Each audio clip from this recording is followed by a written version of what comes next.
Hi hello ढोकिया भन्दै आज चाहिँ मेरो बागडोग्राबाट बागडोग्रा टु हैदराबाद टु कुवेत चाहिँ साथीहरुको फ्लाइट अहिले म इन्डिगोमा चढिरहेको छु बागडोग्राको एयरपोर्टमा।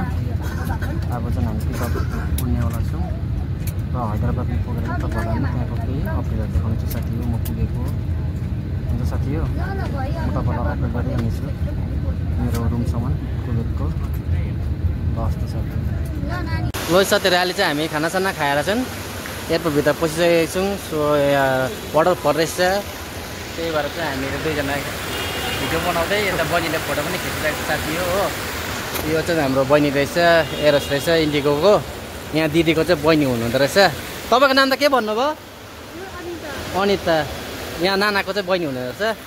यहीँ फोटो खिचिरहेको थियो, बहिनीको फोटो खिच्दै हो। मलाई सेन्ड गर्नुहोस् ल फोटो तपाईँले गरेर। ल साथीहरू, आज चाहिँ मेरो फ्लाइट ब्याक टु हैदराबादमा 40 मिनटको लेट भयो। त्यही भएर चाहिँ अहिले बोर्डिङ सोर्डिङ चेकिङ भएर सबै अहिले चाहिँ हामी प्लेनभित्र जाँदैछौँ साथी।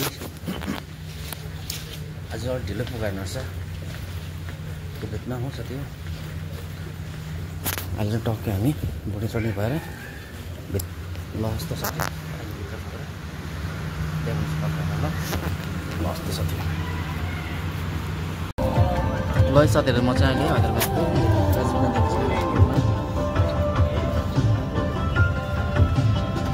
प्लेनभित्र गइसकेको छु। आज साह्रै ढिलो भयो साथीहरू। तो आजको रातिको दृश्य यस्तो छ साथीहरू, के भन्नुपर्ने हो। आज चाहिँ कुत्ताको तपाईँको 1-2 बजी पुग्नु साथी हो।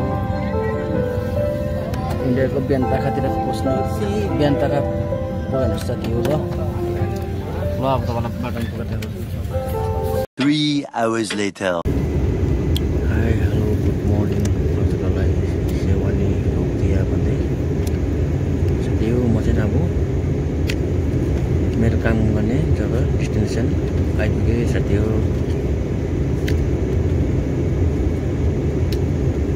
अब चाहिँ हामी ल्यान्ड हुने रहेछौँ सिटीमा एयरपोर्टमा साथी हो। त्यति क्लियर लाग्छ तपाईँहरू।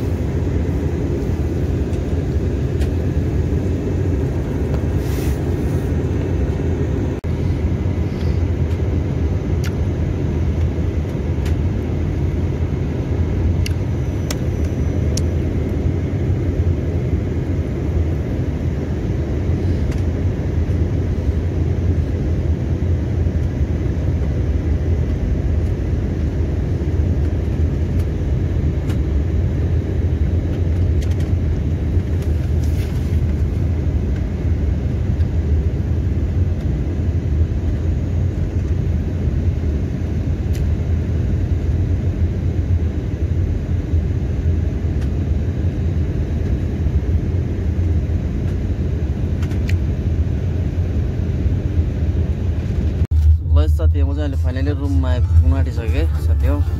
पहिलाको साथी मेरो अर्सद भयो, अनि अर्सद ल्याउन आएको चाहिँ मलाई